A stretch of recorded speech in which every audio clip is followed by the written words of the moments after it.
10년이 넘게 이게 잘못된 것을 건의하고 호소하고 그렇게 했어요. 결국은 감사원, 감사청까지 했는데 감사원도 무시를 했습니다. 그리고 문화재청은 그대로 가짜 현판을 만들고 있었어요. 그런데 2016년에 문화재 제자리 찾기 모임의 해문 대표가 현판이 검은 바탕에 흰 글씨로 된 현판 뚜렷한 사진을 미국에서 찾아가지고 이건 아니다 그렇게 증거를 대니까 문화재청도 그때서 이제는 인정을 한 겁니다. 하늘에서 그분을 보내서 이게 아니란 걸 알려주었지 않느냐. 그래서 이 앞에 사진에 처음에 이 사람들이 디지털 복원했다고 하는 그런 하얀 정말 제주도 그 국민을 속이기도 정말 어떻게 검은 바탕 현판을 하얀 거라고 하고 이렇게 글씨를 만들어서 그 사죄하든가 잘못했습니다 하진 않고서 다시 만들겠다고만. 그 결과는 인정을 한 거예요. 그래서 그 시민단체 우리 그 한글 서예 멋글씨 쓰는 강병인 선생과 또 여러 시민들이 모여서 이건 정말 아니다. 또 한글 단체 아닌 다른 분들이 나서준 거예요. 이렇게 잘못됐는데 국민을 속이고도 한자 현판을 고집하는 것은 아니다. 그래서 이 사진에 보다시피 한글 훈민정음체로 그 회문 대표가 가짜라는 것도 알려줬고 또 이렇게 다른 시민들이 한글로 이렇게 하자고 했을 때 광화문 새로 현판을 만드는 거는 한글로 해야겠다 이렇게 문화재청에서 할 줄 알았어요. 그렇게 잘못했는데 안 하고 문화재청에서는요 파란색이냐 하얀색이냐 또 많은 돈 들여서 실험해가면서 결국은 나온 게 금색으로 동판으로 하겠다고 나왔습니다. 근데 여기서 그 밑에 우리가 여기 하나 사진을 보면은요 2012년에요 갈라졌을 때 문화재 의원들이 그 회의 자료가 있어요. 회의에 보면은 이 바탕면은 금색이라는 금박글씨라는 얘기가 나왔던가 봐요. 그러나 이거는 밖에는 아니다. 그래가면서 금박글씨는 않겠다. 흰색 바탕에 검정색 글씨다. 이래가면서 문화재위원들이 얘기를 한 일이 있습니다. 이것은 다시 말해서 국민을 또 한 번 문화재위원들이 속인 거예요. 잘못한 거예요. 그리고 그 다음에 또 하나 이렇게 되니까 그때 2011년에 처음에 한글 현판을 떼고 한자 현판으로 달겠다고 한 유홍준 전 문화재청장도 자기 잘못을 인정한 것과 같은 글을 2011년에 신문에 기고한 일이 있습니다. 문화는 고여있는 것이 아니라 만들어가는 것이다. 현재 현판이 아무런 감동도 주지 않는 문패로 전락했다면 이를 고쳐보자는 논의를 얼마든지 할 수 있는 길이 열려있다 이렇게 얘기했어요. 다시 말해서 이 사람도 인정을 한 거예요. 왜냐하면 가짜 현판이라는 것 달았고 한자 현판을 할 때도 이게 엉터리였다는 것을 스스로 인정했는데 문화재청은 인정을 안 해요. 그리고서 처음에 했을 때 이렇게 하얀 바탕에 한자를 썼다고 이런 그 문화광이라는 이런 그 자료를 만들어서 그 뒤에 만든 게 하얀 바탕에 검은 글씨라고 정말 제주도 좋아요. 말도 안 되는 이 가짜를 어떻게 만들어내서 그 다음에 만들어 단 게 문화광이라고 한자 현판을 2010년에 타는데 이 보이지 않는 그런 그 사진을 덧칠하고 하다 보니까 글씨 자체가 죽은 글씨입니다. 원형도 아니고 말도 안 되는 거예요. 처음에 어떤 그 사진으로 나왔던 그림하고도 어딘가 그 처음에 얘기하던 것도 달라요.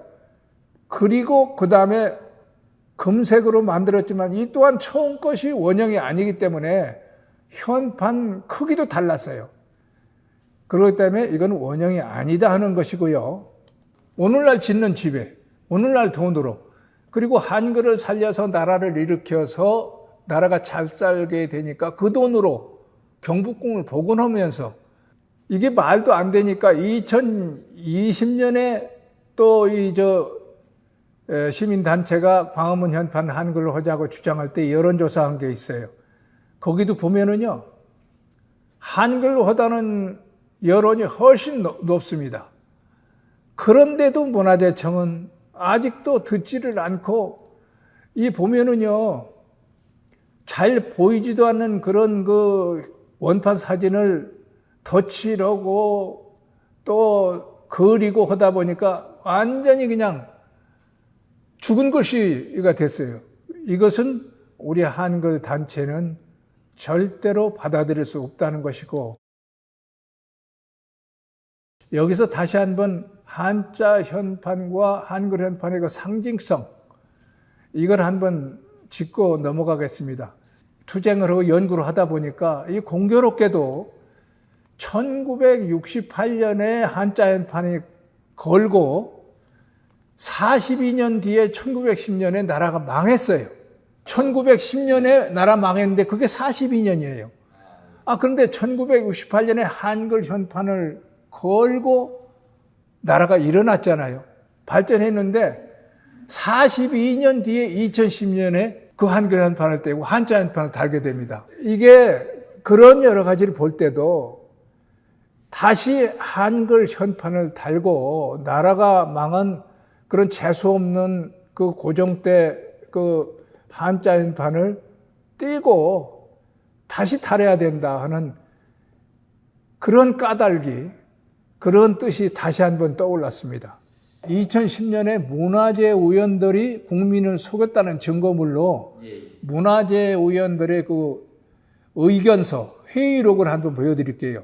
2010년 그 광화문 한자 현판 달기 전에 다시 한번 문화재위원들이 낸 용역 결과, 제시된 광화문의 한문 글씨는 중앙박물관 소장 유리 원판 사진과 동경대 유리 원판 사진상의 글씨에 충실하게 원형 복원되었다고 판단된 그랬습니다. 가짜를 만들고서 문화재위원들이 이건 죄인이에요, 나는 처벌해야 된다 봅니다. 나라 돈이 얼마나 날라갔고 국민들의 마음이 자긍심이 상했고, 외국인 볼 때도 이게 가짜 달고 원형했다고 국민을 사기치는 그런 그 단초를 쥐고 온 게 문화재위원들이에요. 예? 문화재위원들이 연구 결과 복원된 글씨로 판단을 제작 설치함, 현판 색상은 흰색 바탕에 검은색 글씨로 함. 근데 아니었잖아요. 아닌 게 2016년에 분명히 밝혀지고, 그러니까 그 처음 속인 것을 잘못 끼인 게 단초를 또 다 지키겠다는 거예요. 그것은 우리 국민은 바보가 아니기 때문에, 이거 다 알기 때문에 그걸 그대로 용납할 수가 없다. 그래서 우리 한글 단체는 10월 달에 앞으로 한 달 후에 가짜 광화문 현판 달기 반대 국민위원회를 구성해서 절대로 못 달게 할 겁니다. 긴 시간 왜 광화문의 한글 현판을 달아야 하느냐, 그동안 과정과 역사를 살펴보고 잘못된 것을 밝혔습니다. 마지막으로 다시 한번 정부와 문화재위원들과 국민 여러분께 호소합니다. 한글이 살고 빛나면은 우리 결의와 나라가 살고 빛납니다. 한글은 우리 자랑이고 자긍심입니다. 고종 때 임태영이 쓴 한자 현판은 그 달고 42년 만에 나라가 망한 재수없는 현판입니다. 그걸 복제해서 가짜 현판을 단다는 것은 우리는 절대로 용납할 수 없습니다. 우리 결의와 나라 또 후손들을 위해서도, 한글 발전을 위해서도 안 됩니다. 한글 현판을 달고 한글이 태어난 곳이 경복궁이며 또 세종대왕이 얼마나 고마운가를 되새길 수 있도록, 관광객이나 외국에 자랑할 수 있도록 다시 한번 광화문에 한글 현판을 달 것을 주장하고 호소합니다.